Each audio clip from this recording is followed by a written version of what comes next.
আসসালামু আলাইকুম। কেমন আছেন সবাই? আজকে আমরা আলোচনা করব মোটা হওয়া নিয়ে। অনেকে মেসেজ করেন ফেসবুকে, অনেকে ফোনও করেন যে ভাই আমি আসলে অনেক শুকনো খেতে পারি না, মোটা হতে চাই। কোনো ওয়ে আছে কিনা, কোনো মেডিসিন আছে কিনা?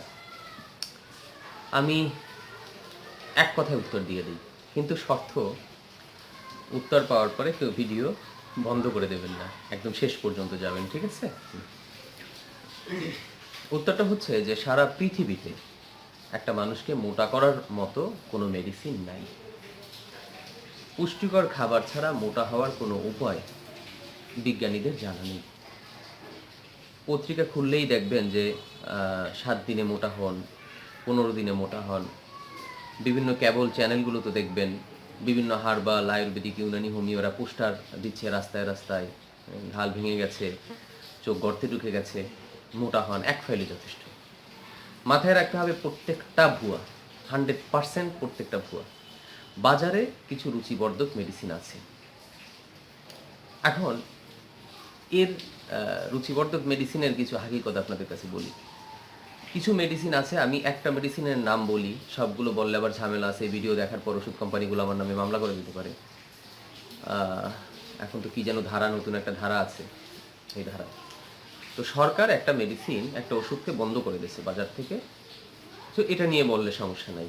এটার নাম হচ্ছে আমলকি প্লাস, ইউনি আমলকি প্লাস, কোম্পানির নাম হচ্ছে ইউনিড্রাগ, ইউনানির। তো ইউনি আমলকি প্লাস এই মেডিসিনটা গায়ের রেট ছিল 350 টাকা মেবি। দোকানদার এই মেডিসিনটা কেনে 60 থেকে 100 টাকার মধ্যে। কয় টাকা? বা এই রিলেটেড যে মেডিসিনগুলো আছে এগুলো দোকানদার কেনে, একটা ফার্মেসি ম্যান কেনে 60 টাকা থেকে 100 টাকার মধ্যে। স্বাভাবিকভাবে এই মেডিসিনটা কিন্তু এখন আর বাজারে নাই আর কি।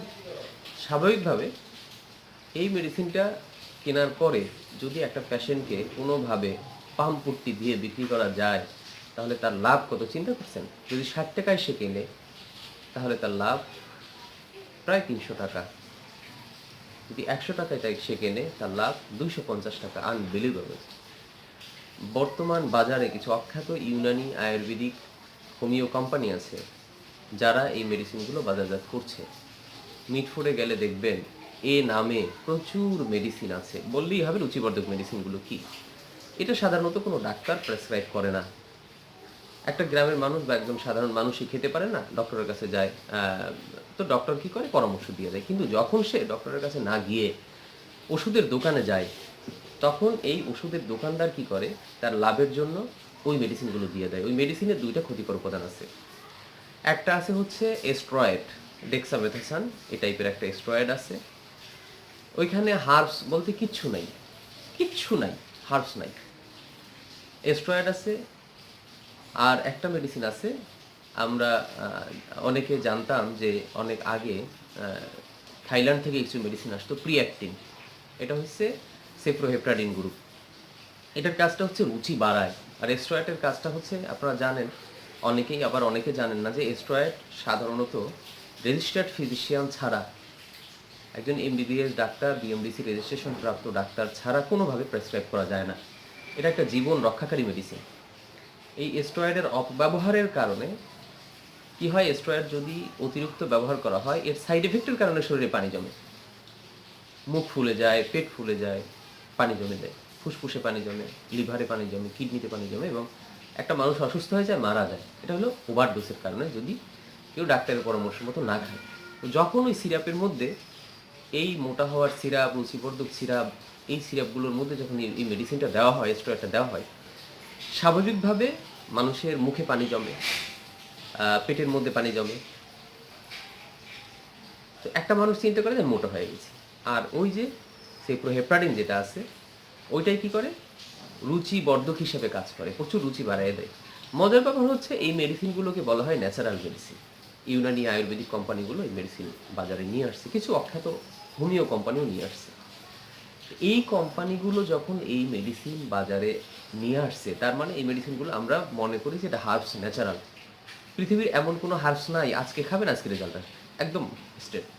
আছে কিছু হার্বস আছে, গাঁজা, গাঁজা হার্বস না? এখন খাবেন এখন রেজাল্ট আসবে, বাট এটাকে তো আপনি ওষুধ হিসাবে নিতে পারেন না। আপনি যদি আমার সাথে কুট তর্ক করেন, তো রুচিবর্ধক এরকম কোনো হার্বস নেই যে এখন খাচ্ছেন আর সাথে সাথেই, বাট ওই মেডিসিনগুলো খাওয়ার সাথে সাথে রুচি বাড়ে।